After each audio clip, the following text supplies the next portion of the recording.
You're listening to Hashtag No Filter with Zack Peter. That's me, your naturally platinum blonde pop culture connoisseur. I'm the reality TV junkie, self-improvement addict, and host with only the hottest tea spilled fresh weekly. For more hot takes, go and give me a follow at Just Plain Zack. I always keep it funny, and I always keep it cute. And if you're like me and you want to stay up to date with the latest reality tea, go and give us a follow at No Filter with Zack on the Instagram. Or you can always join our private Facebook group. The link is in the description below. If you're watching this on YouTube right now, be sure to smash that like button, hit that subscribe button, and hit that bell notification button to make sure you always get the tea all up in your notifications as soon as it spills. If you have not done so yet, I hope you go and stock up on some of my No Filter wine at nofilterwine.com. It is a fizzy, housewives-inspired wine, packed a punch at 13% alcohol by volume, but less than a gram of sugar. We have rosé and we have white available now at nofilterwine.com. Must be 21 or older to order, and be sure to sip responsibly. But let's make sure this summer is very litty city. So head over to nofilterwine.com right now. Okay, we are fresh off the heels of Jen Shah's guilty plea. We are about to lock her up. She is going to prison, and we're here to talk all about it with somebody that knows a thing or two about white-collar crime. Today's guest is going to help us break down the fraud that is Jen Shah. He's the director of White Collar Advice. Please welcome Justin Paperny. Love your show. Thank you for the invite. How are you? I'm well, excited to contribute. There hasn't been celebrities in the news since the Varsity Blues case. I mean, real celebrities. So it's a matter of time before it happens. And unfortunately, it looks like Miss Shah will serve some time on the wrong side of prison boundaries. And I assure you, when she began her career, she never imagined this was going to happen. So happy to talk about it. So Justin, why don't you give us a bit of your background, because you've been in Jen Shah's position before. You've had to serve some time for some white collar crimes. Give us a little background about, what makes you the white collar expert advice giver. Well, I think I'm like a lot of the people who become immersed in the criminal justice system. They never imagined in a million years they would become involved in the system. I grew up in Los Angeles. I was a student athlete at USC. I was a baseball player. After I graduated, began building my career as a stockbroker at Merrill Lynch, Bear Stearns, and then UBS. And then many years into my career, despite having several hundred clients and several $100 million under management, things were going great. I began making some bad decisions on behalf of a client. As the judge later said at my sentencing hearing, I turned the other way for money when I learned that he was lying to his investors. As a result of that lying and turning the other way, some would call it willful blindness. The judge said, I'm going to make an example out of you. Too many salesmen, he said, turn the other way for commissions. Most don't get caught. You did. And he sentenced me to federal prison for 18 months in February 2008. And it was a stunning, shocking experience. The hardest part I learned was the time, like what Jen's going through right now, the waiting, the wondering, how long will it be? How will this impact my family, my future, my career? This is the hardest part. Believe it or not, harder than any day she will serve in prison, because at least when you get to prison, it's clearly defined, beginning and an end. Living in the land of the unknown is brutal. And as the government would tell you, those are the consequences of cheating. You should have thought about that before you broke the law. And I learned those lessons the hard way. And while in prison, to sum it up, I became introspective. I began to identify with my victims. Too many defendants, they focus on themselves, how their own life is imploding. This isn't fair. It's hard. I didn't mean to do it. I didn't have bad intentions. And at the end of the day, it's not about us. It's about the victims. In this case, elderly victims that she helped create. Is she identifying with them? Is she creating the plans to make amends? I began to create that plan in federal prison, and that's why it was so transformative for me. And I hope while she's in prison, it's transformative for her as well. She's been very vocal since her arrest that she is very innocent. On the reality show, she says she's innocent. When she did interviews, she said she was innocent. She was responding to people on social media saying, just wait till my day in court comes and I'm going to prove to everybody during my trial that I am innocent. I'm fighting for people that can't afford to fight this themselves. She was selling merchandise that said Free Jen Shah with photos of her coming out of the courthouse, profiting off of that. As new headlines were breaking, she was posting glam photos, posting photos of her doused in her jewelry and in her fur coats. How do you think that proclamation of her innocence and gloating about, her affluence. How do you think that's going to affect her in her sentencing? It's a problem. It's a problem. Something that factors at a sentencing hearing is post-offense conduct. In other words, once you're in trouble, what do? Do you begin to make amends and accept responsibility? Or do you double and triple down, blame others, claim that you're a victim, you're being exploited because of your wealth and celebrity? And what happens when people do that is they make taxpayers, our hard-earned tax dollar, it makes the government spend more of our resources to investigate, preparing for trial, motions, discovery. So you can bet whatever money you have that the government in their sentencing position will argue that she delayed in accepting responsibility. They will most likely argue she only pled guilty because she knew that she was guilty, but the odds of prevailing at trial were so incredibly low. And they're going to say what a lot of people say: she only pled guilty because she got caught. So she has work to do. So I'm fascinated that she's going to continue to be on TV, apparently filming. So she's got to decide what road she wants to go down. Does she want to have a message in front of the judge on the show? I accept full responsibility. I was wrong. I was delusional. I was in denial. I listened to my lawyers and gave them every last penny that I had. It took me some time to fully understand how my actions hurt others. That should be the right messaging, because it's okay if it took some time for her to get there. I didn't really get it till I went to prison, but that's a message she's got to begin to articulate. If not, she's going to get punished at a sentencing hearing by a judge that said, yeah, you're sorry because you got caught. And worse, I never hear you talk about the victims. This is all about the victims. This is not about her and how her own life is imploding. So she has got to try to undo some of the really bad decisions she has been making for an extended period of time. It can be done. The best day to start doing that is right now. She's got to get rocking. And what does that even look like? We have until the end of November, which is when her sentencing is. What can she do between now and then? I mean, is there any way to even convince that she was essentially mocking the feds by selling free Jen Shah? It wasn't like a fan was selling it for her. Yes. She was personally, profiting off of that. The only way it's going to happen is by her doing the work. See, a lot of wealthy or high-profile defendants, they outsource all of the work to their lawyer. So their lawyer is going to say she's sorry, she didn't mean to do it. In retrospect, she would have done things differently. But our team has interviewed federal judges, and they tell us the order of mitigation follows. And when I say mitigation, the way to work to get a shorter sentence: number one, the defendant has to do the work. Number two, it's the lawyer. Number three, it's friends and family writing letters and whatnot. Many defendants get the order wrong. They outsource all of it to the lawyer. So if she's going to get on a path to reconcile, she's got to recognize she's going to have to change her message and get out in front of people and say, I made bad decisions without considering how it influenced others. And it took me far too long to accept responsibility. And I understand these are simply words. I need to follow it up with measurable actions for the weeks, months, years, and decades to come. I know some people will never forgive me. Some people will think I'm only saying this to get a shorter sentence. And I just ask that you give me an opportunity to prove worthy of a second chance, but it won't be with my words, but with my actions. And I encourage you to hold me accountable.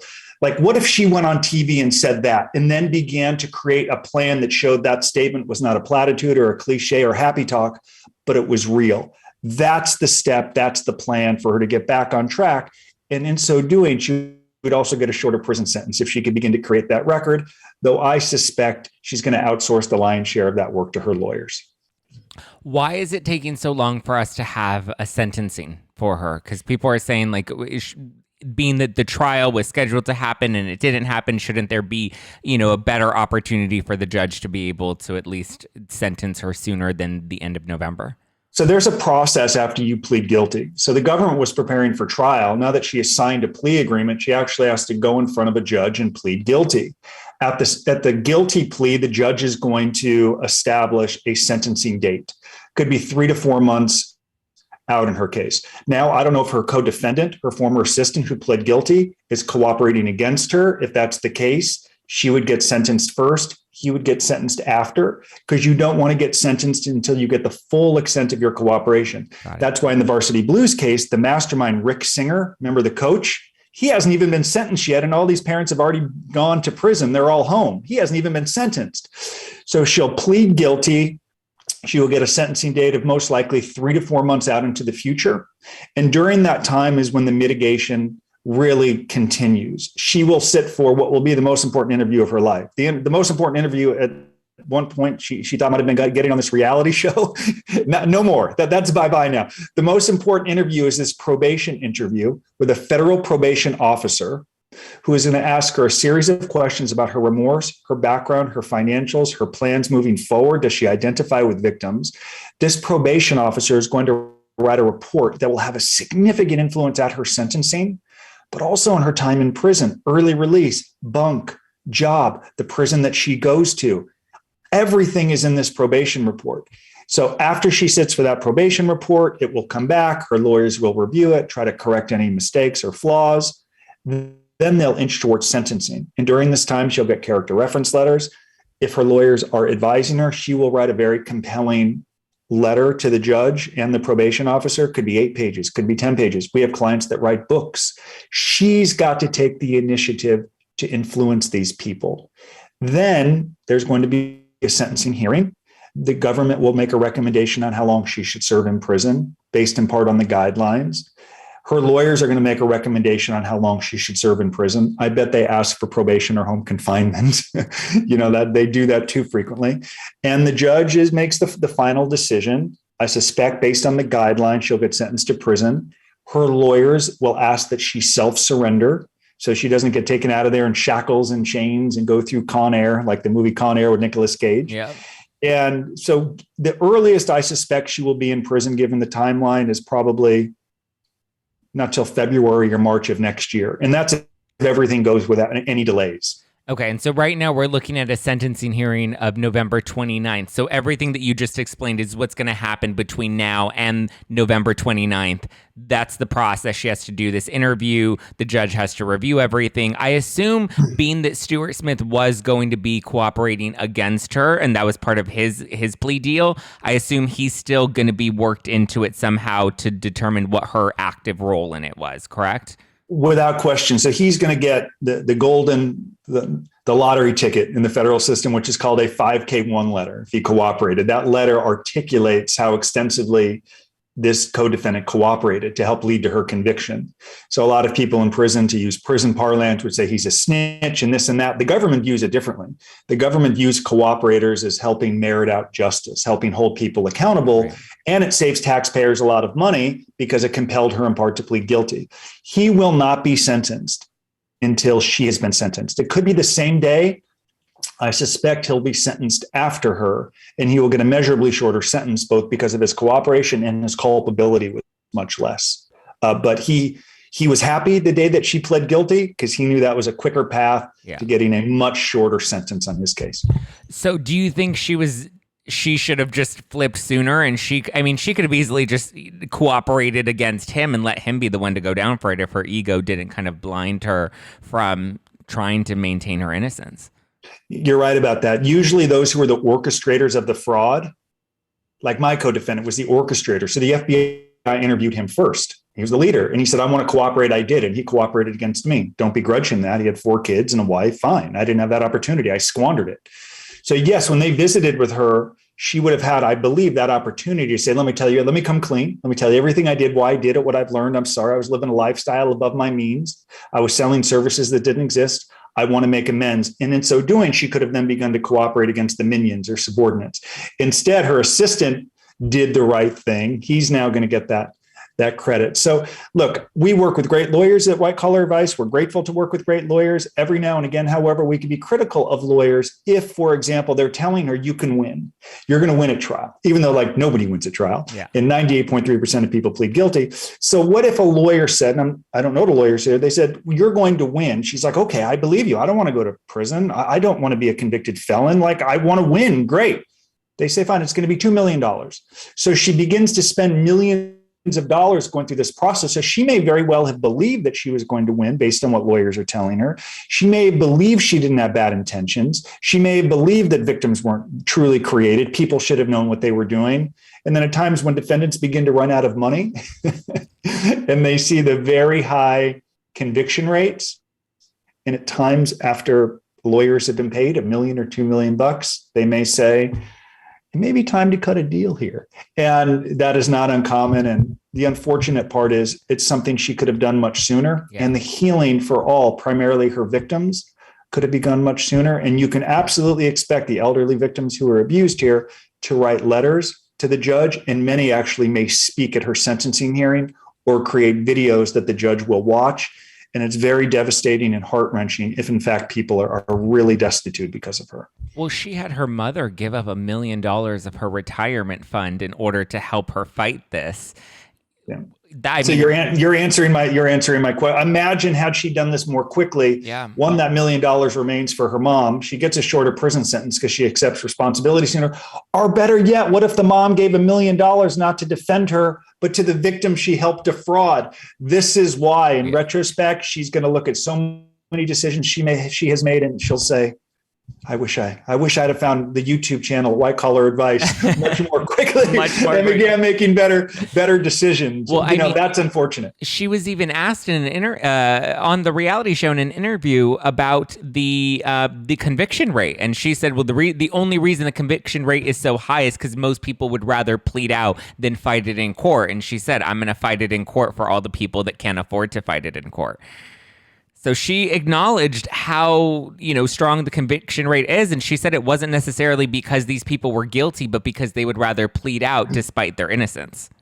I can assure you that clients of ours at White Collar, we're not defense attorneys, but we work lawyers. I can assure you, we probably had 60 clients over the last 13 or 14 years go to trial. Not one of them has won. And we don't accept responsibility. We're not the trial lawyer. But I can assure you, of those 60 clients, some of them were not guilty. I can guarantee you that. The problem is when you see United States of America versus your name, it's very hard for a jury to see you objectively. And in many cases, people are guilty. And also in many cases, people that are convicted at trial who thought they were innocent go through prison. They'll come home, and many clients have called and they'll say, in retrospect, I made the wrong decision. I should have gone to trial. I can see how my decisions were criminal. At the time, I didn't see it. I was just too into it every day. I couldn't see it objectively. So she will, the goal for her is, as she goes through this mitigation arc, indictment to pleading guilty, prison, and coming home, the goal is that she begins to make better decisions. And the only way she can do that is if she begins to somehow identify with victims. For example, if she's still going to be on this show because it's going to lead to ratings, great. What she should do is what I did before sentencing: pledge income to the victims before sentencing. But if she's going to try to maintain her current lifestyle and do what a lot of defendants do, which is kind of have your cake and eat it too. I'm sorry, but not really. I pled guilty only because it's so hard to win a trial. I didn't have bad intentions, but yes, I identify with victims. You have to make a choice in life. Yeah. And her choice needs to be all in. And she needs to somehow step back, show some contrition and humility, but begin to set money aside for these victims. Because in that probation report, she's got to disclose every penny, every dollar, every asset, what she owes, what she's made, her living expenses. And if they see if they see Teslas and Mercedes and mansions and tens of thousands of dollars a month for assistance and whatnot, and they don't see a scaling back of a lifestyle and setting aside money for victims, she's going to get punished at that sentencing hearing. Much I can tell you. Social media was beating her up for taking a brand new Gucci bag to court when she landed in New York.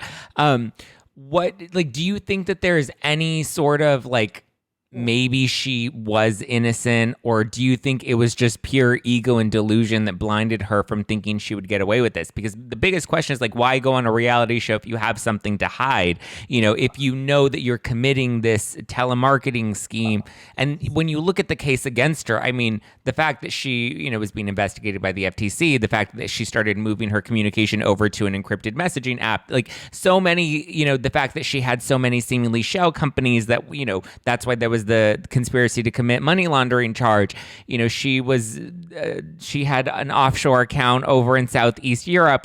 There were all these things that don't look good, but yet she really did seem to believe that she was innocent.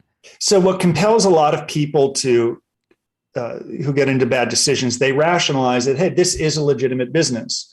We're trying to do good things. I've done this for more than 20 years. I'm sure there was some language inside of her documents that lawyers created that said there is no guarantee that you're going to make money. There's risk associated with that. I'm sure that was in there somewhere.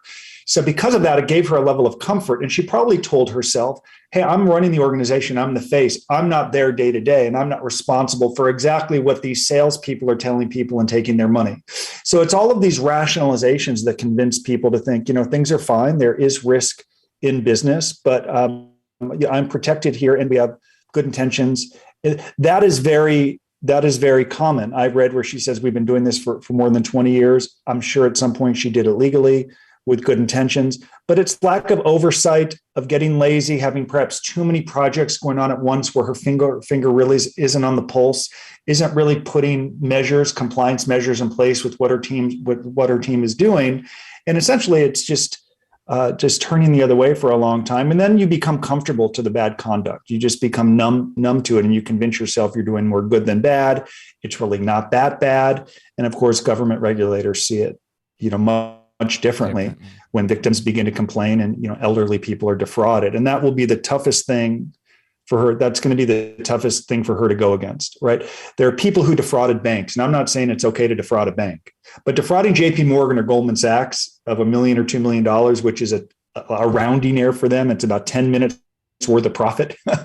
It's measurably different than defrauding people whose lifestyles are crushed because of it, and who have lost their dignity and their faith in humanity because of it. And for those victims to see her selling T-shirts and wearing fancy items to court, it kind of throws it right in their face. And it just makes the pain even that much more acute and tough to deal with. And that's part of the reason I suspect sentencing hearings in federal court aren't live, but you'll be able to you can get the transcripts and hear what she says and the victims. You're going to hear her post-defense conduct and not identifying with the victims come up a great deal. I mean, we even have her friend and co-star Heather Gay, who went and did an interview herself where she admitted to saying that she knew that the business was unsavory, but she didn't necessarily know that the business was illegal. I mean, the fact that somebody close to her that isn't directly in the business but can go on public television and say that they knew the business was unsavory, I feel like that also is like, you kind of have to know that what you're doing isn't, whether you think it's illegal or not, like there's the moral aspect of it, when you're taking advantage of elderly people. Now, obviously, we know there's actual guilt behind it, and she's acknowledging that. You said that one of the things that she can do between now and her sentencing is pledge money to the victims. What is the difference between pledging that money and paying her restitution? That's like, what's the difference between saying you're going to exercise this morning and actually doing it? so like every defendant tells a judge, if there's restitution, I'm going to pay back the money. Judges are like, yeah, of course you are. Of course you're going to tell me that. It's measurably different if she actually says to her lawyer or the government, I'm ready to send you money today. And I'm going to pledge 50% of what I make, I'm going to send to you. So my sentencing hearing, for example, that was a game changer. All of our victims were paid back in full. Doesn't replace the pain they went through and may still go through. I want to be clear about that. But at least they got their money back. Well, that's a big deal because so few people do. So what I would encourage her to do is to scale back her lifestyle as a consequence of a white-collar crime conviction, unless you're really rich, like so many of the parents in the Varsity Blues case where it just didn't matter. But if you can, you got to scale back the lifestyle, because on that probation report I mentioned, every expense they get, utility bills, gas, food, housing, rent, car insurance, car payments, country clubs, clothes, jewelry, every penny has to be disclosed under penalty of perjury. So she should begin to scale back, and she should begin to set aside money in a pot, whether it's in her lawyer's trust fund or actually with what's called the financial litigation unit of the Department of Justice, where that money is sitting there. So at a sentencing hearing, she can say, Your Honor, I am committed to paying back victims. It may take a very long time, but I've begun to make a dent. There is $100,000, $1 million, $2 million sitting in here. And what does that do? Her lawyers can then make an argument that if she gets a shorter prison term, she can continue to work and pay back all of that money, which of course is in the interest of her victims as well. Now, the judge isn't going to keep someone out of prison simply because they could pay all the money back if she even could, because that speaks to an unfair justice. If you're rich and you can pay it all back, you don't get prison. If you're poor and you can't, you're going to get prison. So sentencing guidelines are guidelines for a reason, to ensure people are sentenced kind of fairly, okay? But still, making a significant payment will influence a sentencing judge, and because it begins to put the victims first. I would encourage her. If she were my client, I'd say scale back immediately, begin to put some money aside, sell your home, pledge all the resources, make it happen if the goal is truly the shortest sentence. And, but a lot of people, it's tough for them. It's tough for them. You get addicted to items. You get addicted to certain things. There's an image that she has to try to maintain, perhaps.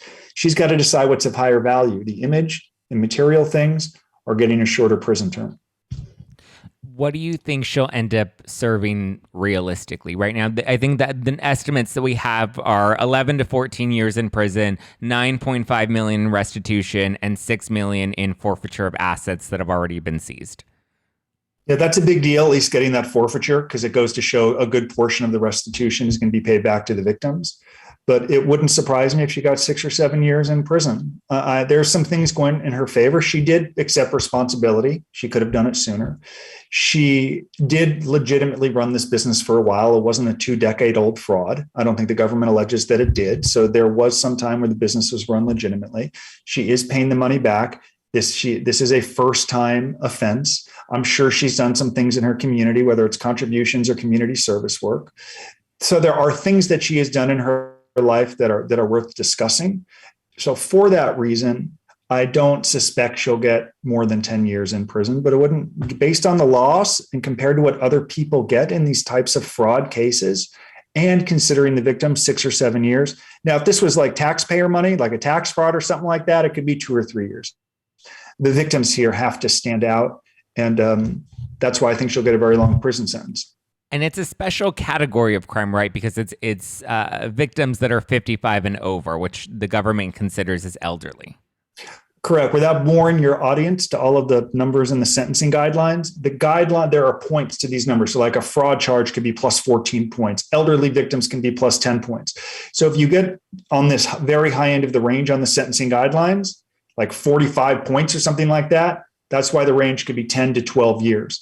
So the elderly victims, these enhancements really make it worse, right? And if the probation officer isn't convinced that she's remorseful, or if she feels like she's hiding some assets and not doing all she can, the probation officer can recommend a longer sentence and even additional enhancements if she feels she obstructed the investigation or things of that nature. So, and that happens to people.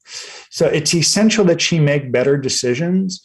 And if she were to watch this whole video and take one thing away from it, it's only she can do that work. Yeah. She's the one that must demonstrate what she's learned, why she'll never return to another courtroom, how she identifies with the victims, and what she's going to do with the rest of her life. You can't outsource that work. She's got to begin to create that plan. And if she's going to be on TV, that should be the focus of it. But again, I don't know what her values are. The interesting thing, though, is we are going to see the new season start to air, I believe, at the end of August, early September, which is just ahead of her sentencing date. So what we're going to see is what was filmed months prior, where she's pleading her innocence and she's maintaining that she is not guilty. So all of that's going to be airing while we're approaching her sentencing date and during sentencing. How do you think the show and the footage is going to affect that? Her lawyers will clearly point out that all of that footage was filmed prior to her pleading guilty. And since pleading guilty, her message has changed. If they're continuing to film in her post-plea, that messaging should be fundamentally different. I presume her lawyers are going to say to her, if and when you talk about this on air, because the judge will watch it, they can get the footage. I'm sure they could subpoena it from this TV show and get it. They want to make sure that her comments is consistent with the plea agreement that she signed. Too many defendants, as I said earlier, want their cake and eat it too. They say, I'm sorry, but they're not. So if she were to say something on film, like I had to do this, I was running out of money, the government was out to get me because to make an example out of me, I'm a woman, entrepreneur. I mean, I've heard, they're going to destroy her and they're going to play that as sentencing hearing and say, Your Honor, she's duplicitous. She's a liar. She's not remorseful. She's not apologetic. Just we have the evidence here. So I assure you, if her lawyers have a brain, they have said to her, if you're going to continue to film, what is that messaging? They should role play with her. Pretend that you're on film right now and one of your co-stars says, you lied to us. You told us that you were innocent. You're selling. We defended you in front of our friends and family and our million. You embarrassed us. Why did you lie to us? How is she going to respond? Yeah. That's reality TV worth watching. Yeah. So, I mean, do you think that it is wise for her to continue to film? Because we do know she's currently, or it's been reported that she is still currently actively filming, I believe, for the next season, because they wrapped the third season right before she ended up pleading guilty. And so then they immediately began production on season 4 right away. Do you think that that's a wise decision? Because at least now she can craft that narrative. So 2 thoughts. You just said it. That was beautifully said. If she crafts the right narrative. If pressed by a co-star on the show and she says, I was delusional. Initially, I believed my lawyers. I was in denial. I was blaming other people.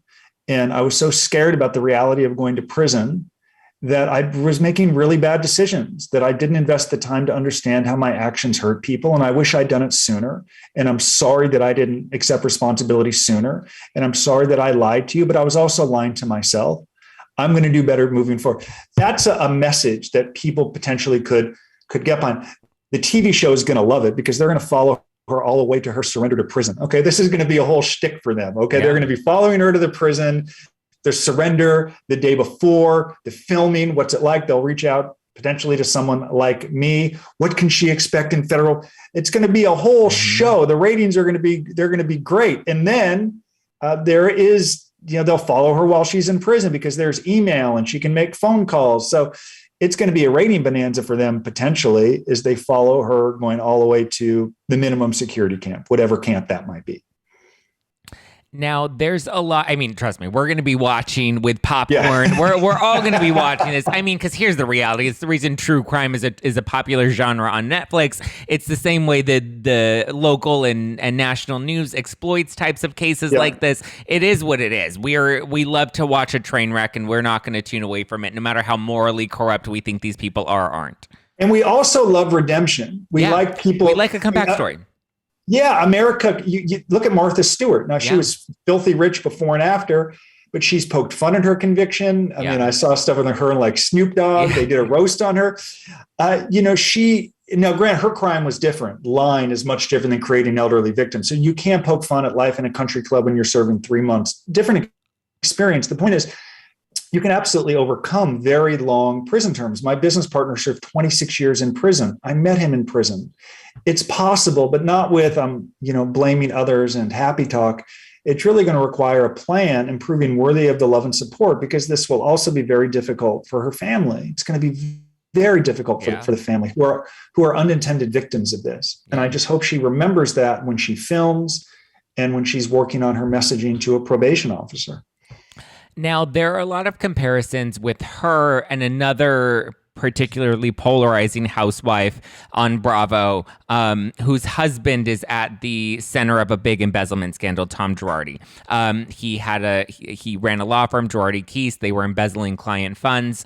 She has been pulled into public scrutiny because they believe that because she was married to him and he was taking advantage of these victims that he was supposedly fighting for in court, and then he was embezzling those funds, that she has some sort of culpability because her lavish lifestyle was benefited from the crimes that he was committing.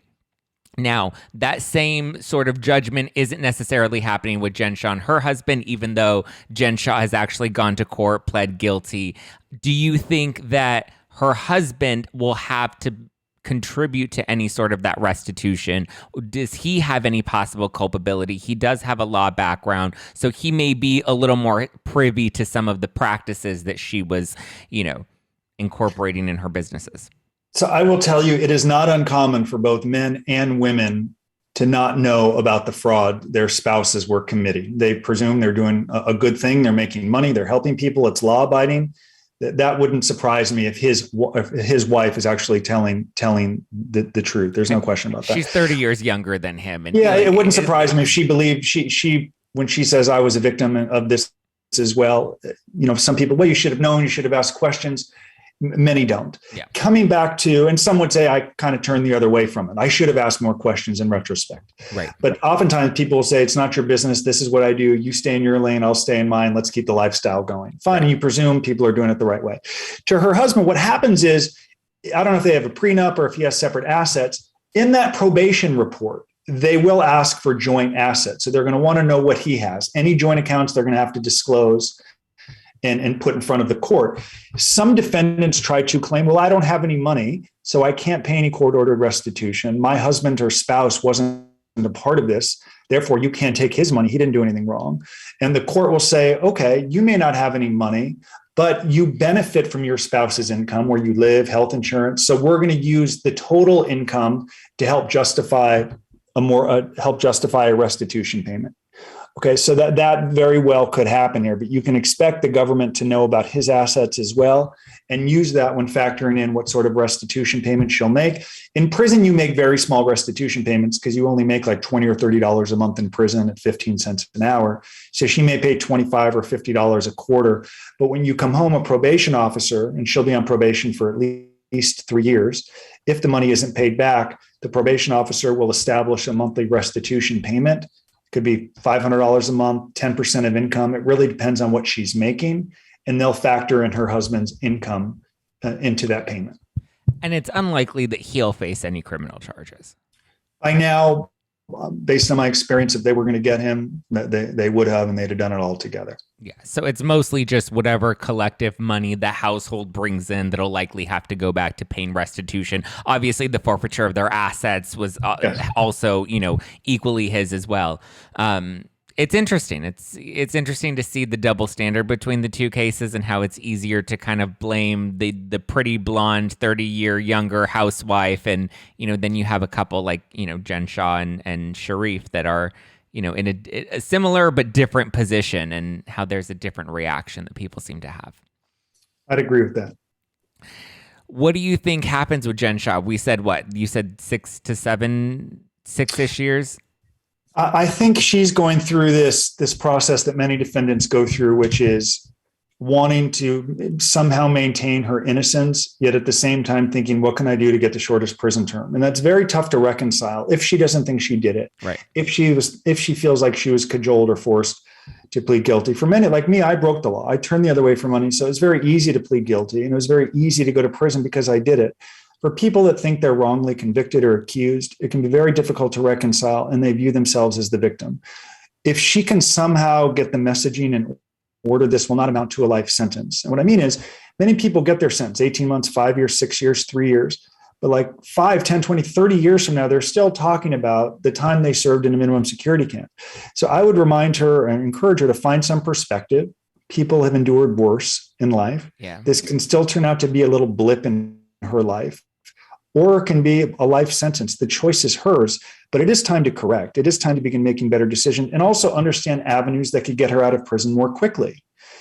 For example, on a 60-month sentence, she could be out of there in 18 months or 24 months. I don't know if she has a history of drinking or substance abuse, but if that's disclosed honestly, that could take a full year off of her sentence. It's a big deal. Yeah. Prison reform passed in late 2018. That could take another year off of her sentence. So you may hear 6 or 7 years and think, oh my goodness, they're going to bury her under this prison. With good planning for the probation report, good planning at sentencing, and good planning in prison, avoiding problems like iPhones and drugs and all the things that go on in these minimum security camps. It's the wild, wild west in there. If she could avoid problems, even on a 5 or 6 year sentence, she could be out of there in 24 months or 30 months. I mean, that's a little blip in our life. I mean, that's nothing relative to what some people in society endure for decades, right? I mean, come on, man. That's what I would remind her. That's what I would encourage her to focus on. And again, it all comes down to messaging. And listen, she has a perfect opportunity to craft a message because she has a reality show and a camera and a network that's behind her and paying her money to be able to pay back and pledge money to these victims that she took advantage of. Imagine, so few defendants have this opportunity. Yeah. So many defendants feel unheard. They feel forgotten. They don't have the resources to create the right messaging, to a video to get in front of a judge, to hire the best in the lawyers. Think about the privilege and opportunity that she has that most defendants can only dream of. Right. If she were to squander that and waste this opportunity, it would be hard to have empathy for her, because she has a golden opportunity and one she's got to seize. And for the sake of her victims and her family, I pray she seizes the opportunity, or she can continue to go down a really bad path.